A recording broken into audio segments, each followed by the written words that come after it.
Okay.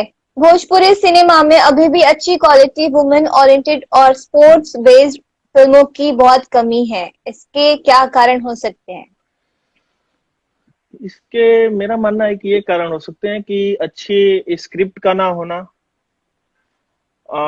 अच्छे content नहीं होना, और हम लोग की अभी तक जो फिल्में बनी है वो मतलब पुराने ढर्रे पे ही बनती आई है। वही हम्म। एक्शन वही होगा, उसी तरह की स्टोरी होगी। तो मुझे लगता है कि उस तरह की फिल्में तब आएगी जब कुछ हमारे अच्छे राइटर्स, हमारे इंडस्ट्री में ऑलरेडी अच्छे राइटर हैं, लेकिन जब वो इस तरह के अच्छे किसी सब्जेक्ट पे काम करेंगे तो अच्छी हम्म। फिल्में आएंगी, और आना भी चाहिए। तो ओके। अच्छे राइटर और अच्छे डायरेक्टर, मैं ये नहीं कहता कि अच्छे डायरेक्टर नहीं, अच्छे डायरेक्टर हैं बहुत, भोजपुरी में भी बहुत टैलेंटेड डायरेक्टर भी हैं, राइटर भी हैं, लेकिन उनको इस चीज पे ध्यान देना पड़ेगा कि जो अभी सब्जेक्ट आगे करें वो इस तरह का सब्जेक्ट हो। ओके। तो आप अपने होम प्रोडक्शन से कब बना रहे हो कोई female oriented film? Female oriented film सच कहूं तो अभी मेरा कोई प्लान नहीं है, जब होगा तो मैं क्यों नहीं है? बताऊंगा। प्लान नहीं, प्लान में नहीं है अभी। जो मेरा अगला नहीं प्लान तो है उसकी बात कर रहा हूँ। हमेशा जरूरी है क्या हीरो को लेके फिल्म बने? नहीं, नहीं जरूरी है, इसलिए तो बोला तो कि फिर इन फ्यूचर बनाएंगे, मैंने वही बोला। लॉकडाउन के बाद बननी चाहिए। हाँ, लॉकडाउन में आप लोग प्रैक्टिस कीजिए अच्छे से, फिर उसके बाद हम लोग फिटनेस पे फिल्म बनाते हैं, रनिंग पे, अच्छा। रनिंग पे। अच्छा, सारी हीरोइनों को दौड़ाओगे आप लोग? भाग काजल भाग। नहीं, हाँ, सारी हीरोइनों को आप दौड़ाओगे? हाँ तो दौड़ना ही पड़ेगा। सारी सारी हीरोइनों को लेकर बनाइए फीमेल ओरिएंटेड। नहीं नहीं, ये मिल्खा में आप तो कर कोई एक, सकते हैं। मिल्खा में कोई एक ही आदमी भागता था ना। हमें नहीं करना भाग काजल भाग। भाग काजल भाग। नहीं। ओके। भोजपुरी में क्रिकेट भी काफी लोकप्रिय है, बीआईपीएल की शुरुआत कैसे हुई थी और किस किस लोगों का सपोर्ट मिला? कुछ फनी मोमेंट शेयर करेंगे आप बीआईपीएल सीजन का, उसके अलावा? बीआईपीएल एक्चुअली हम लोग सीसीएल खेलते सब हैं। लोग बहुत हंस रहे भाग काजल भाग पे और भाग हर काजल चीज भाग। पे। हाँ तो अभी ये टाइटल मिल गया, भाग काजल भाग। Very funny. नहीं, लेकिन वो बहुत फनी टाइटल है। थोड़ा मैं नाम चेंज करूंगा, भाग, भाग कजरी भाग। अच्छा, कचरी। ओह। कजरी। हाँ कैरेक्टर ठीक का है, नाम फिर होगा चलेगा। कजरी, भाग कजरी भाग। हाँ तो चलेगा चलेगा। कब बना रहे हो? आप लॉकडाउन के बाद, आप लॉकडाउन में पहले आप रेडी हो जाओ भागने के लिए, रनिंग जाओ, करो। कोई भरोसा नहीं है। डायरेक्ट, मुझे आप पे भरोसा नहीं है। डायरेक्ट वही फिल्म में ही भागोगी क्या? मुझे इस प्रोड्यूसर पे भरोसा नहीं लो, है। क्या बात कर रही हो आप? ऑनलाइन साइन करना पड़ेगा, लाइव आके। पेपर दिखाओ, साइन करो। हाँ तो मैं साइन तो कर रहा हूँ। अब आप यही अब यही हाँ करना अब पड़ेगा। हाँ, लॉकडाउन के बाद आप रनिंग करके मुझे दिखाओगी। देखो, पहले भाग कजरी भाग भाग कजरी आम्रपाली भाग। जी। हेलो, हाथ दे। भाग कजरी भाग, आम्रपाली जी लिख रही हैं। हाँ वही। और आम्रपाली जी सीटी बजाएंगे।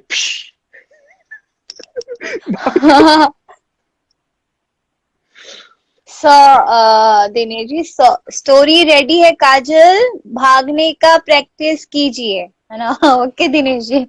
कहाँ भागू लॉकडाउन में? रूम से, बेडरूम से हॉल तक भागो। नहीं, कोई बाहर भी नहीं जाने दे रहा।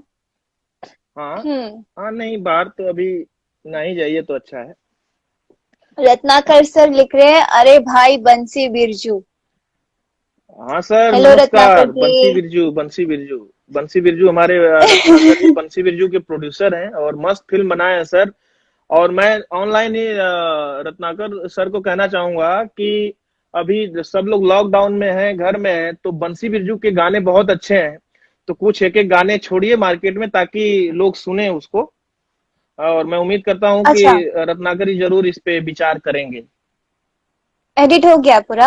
हाँ एडिट हो गया है गाना, गाना हो गया है ना। ओके, आपके लिए रिकॉर्डिंग्स आई हैं, सो मैं आपको सुनाना चाहूंगी। हेलो काजल जी, नमस्ते। और जितने भी हमारे दर्शक देख रहे हैं सभी को प्रणाम, और प्रवेश बाबू को बहुत सारा प्यार। प्रवेश जी के बारे में आपने मुझसे पूछा है तो मैं यही बता सकता हूं, मैं जितना जानता हूं उनके बारे में। प्रवेश जी एक बहुत ही मेहनती और बहुत ही कर्मठ व्यक्ति हैं, और मतलब कोई भी काम बहुत सुनियोजित तरीके से करते हैं, बहुत ही सुलझे हुए व्यक्ति हैं। और मेरे लिए तो सिर्फ मेरे छोटे भाई नहीं, मेरी ताकत है। और बचपन से लेके अभी तक हर कदम पे इन्होंने मेरा इस तरह से साथ दिया है कि जहां भी मैं कुछ भी करने की सोचता हूं तो वहां पे ये मेरे लिए हमेशा खड़े रहते हैं, और हर काम में इनकी सहभागिता होती है। चाहे फिल्म बनाने की बात हो, या जब मैं गाना गाता था, स्टेज शो करता था, तब से लेके अब फिल्म बना रहे हम लोग, तब हर जगह इन्होंने मतलब बहुत बड़ी भूमिका निभाई है मेरे जीवन में। तो मैं सौभाग्यशाली हूं कि मेरे पास ऐसा भाई है, प्रवेश लाल यादव जैसा भाई हर किसी को मिले, ये मैं दुआ करता हूं, प्रार्थना करता हूं। क्योंकि जिसके पास प्रवेश लाल यादव जैसा भाई हो उसका जीवन बहुत आसान हो जाएगा, और वो अपने जीवन में सारी मुश्किलों से आसानी से लड़ पाएगा अगर प्रवेश लाल यादव जैसा भाई है आपके पास तो। और मैं बहुत शुभकामना देता हूं प्रवेश को कि प्रवेश जो है जिस तरह से ऑलराउंडर है, वो जितने अच्छे गायक हैं उतने ही अच्छे क्रिकेटर हैं, उतने ही अच्छे एक्टर हैं, और सबसे अच्छे जो हैं वो प्रोड्यूसर हैं। हर क्षेत्र में इन्होंने अपने आप को प्रूव किया है, और मैं इन पे बहुत गर्व करता हूं। और मैं हमेशा ये प्रार्थना करता हूं ईश्वर से कि हमेशा ऐसे ही ये तरक्की करें, खुश रहें, और जो इनको जीवन में चाहिए वो सारी खुशियां इनको मिलती रहे। और मैं तो हमेशा मरते दम तक इनके हर कदम इनके साथ हूं, इनकी हर खुशी के लिए हर पल तैयार हूं। और बहुत शुभकामना देना चाहूंगा प्रवेश लाल यादव को कि इसी तरह एकदम आप अपने मेहनत के दम पे जितना तरक्की किए हैं ऐसे ही मेहनत करिए, और आप आगे जीवन में बहुत अच्छा करेंगे, ये मुझे पता है।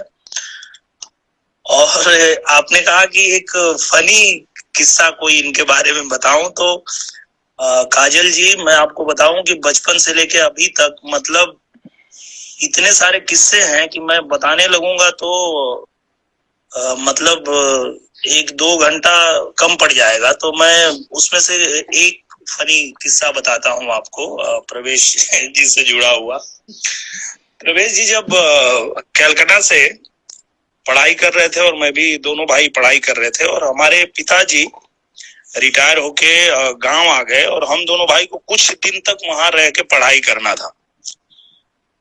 तो हम दोनों भाई ने आपस में बांट लिया था कि एक दिन खाना मैं बनाऊंगा, एक दिन खाना प्रवेश बनाएंगे।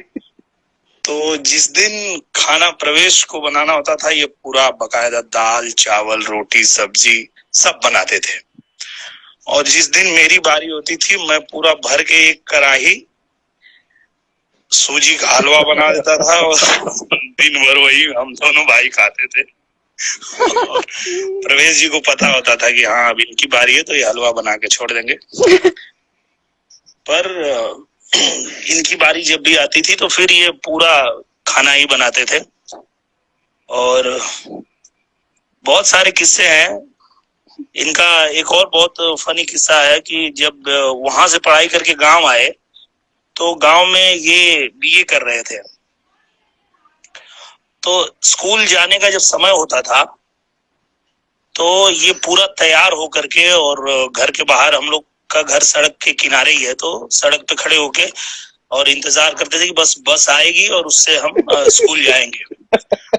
तो हर 5-10 मिनट पे जब बस नहीं आती थी तो घर में भाग के जाते थे फिर आते थे और देखते थे, तो अभी नहीं आई तो फिर घर में भाग के जाते थे। और ऐसे में पता चलता था कि घर में गए और बस आई निकल गई और ये स्कूल नहीं जा पाए। तो आप काजल जी पूछिए कि ये बार बार घर में भाग के क्या करने जाते थे।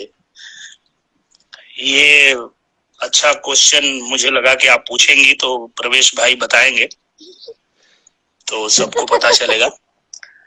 बाकी आपको बहुत शुभकामना काजल जी, और प्रवेश को बहुत शुभकामना। आप लोग ऐसे ही तरक्की कीजिए और खूब नाम कीजिए। All the best. Thank you. वाह, थैंक यू दिनेश जी, बहुत ही अच्छा क्वेश्चन है। अच्छा परवेश जी बताइए, आप भाग के क्यों जाते थे घर में? मैंने इशारे में बता दिया था। मैं ना घर में बार बार जाता था और एक कंघी हुआ करता था और एक छोटा सा शीशा लगा हुआ करता था। तो जाके ना, हाँ। उस समय फूल और कांटे फिल्म आई थी और हम लोग उस समय अजय देवगन जी जैसा बाल रखता था। मैं पूरा एकदम यहाँ से ऐसे जाता था बाल ऐसे। तो घर में जाता था और ऐसे झाड़ता था बाल झाड़ के आता था। फिर बाहर वेट कर रहे हैं, 5 मिनट बाद देखा कि बस नहीं आई, तो अच्छा बिगड़ तो नहीं गया होगा। बार बार बार बार बार बार तो वो किस्सा वो है। और दूसरा मैं ये कहना चाहूंगा कि मैं अपने बड़े भाई दिनेश लाल यादव जी के बारे में मैं कहना चाहूंगा कि जब मैं जब होश संभाल रहा था, तभी मेरे पिताजी नहीं रहे इस दुनिया में। और उसके बाद आज तक मुझे कभी ऐसा नहीं महसूस हुआ कि मेरे पिताजी नहीं है। मेरी हर खुशियों का ध्यान देते हैं। मुझे जो चाहिए, मुझे मांगने से पहले मैं क्या चाहता हूँ वो बिल्कुल समझ जाते हैं। और कभी मुझे कुछ मांगना नहीं पड़ता है कि मुझे ये चीज चाहिए। मुझे जो चीज चाहिए वो समझ जाते हैं और वो मुझे पहले ही ला के देते हैं। और मेरी खुशी के लिए मैं ये गर्व से कह सकता हूँ कि मेरी खुशी के लिए मेरे बड़े भाई ऐसे भाई हैं जो कि कुछ भी कर सकते हैं दुनिया में, मेरे लिए कुछ भी कर सकते हैं। तो जिसका ऐसा बड़ा भाई हो तो उसका छोटा भाई निश्चित तौर पे ऐसा होना चाहिए कि मतलब मरते दम तक अपने भाई का हाथ न छोड़े। और मैं ये कहना चाहता हूं कि आप जैसा भाई इस दुनिया में ना है, ना हुआ, ना होगा कभी। So sweet. आम्रपाली जी ने लिखा है 4 बाल होते हैं लड़कों के, उसमें क्या बिगड़ेगा? लेकिन उस टाइम पे लगता था ऐसा कि बाहर अभी गए हैं, थोड़ा बाल और ऐसे हवा हवा लगा उड़ गया तो भाग के जाते थे, थोड़ा एक बार और ऐसे झाड़ ले और कुछ नहीं, खाली जाके और ऐसे आपके 2 बार बड़े झाड़ते भाई जाए। बोल रहे हैं लव यू प्रवेश बाबू। Love you to.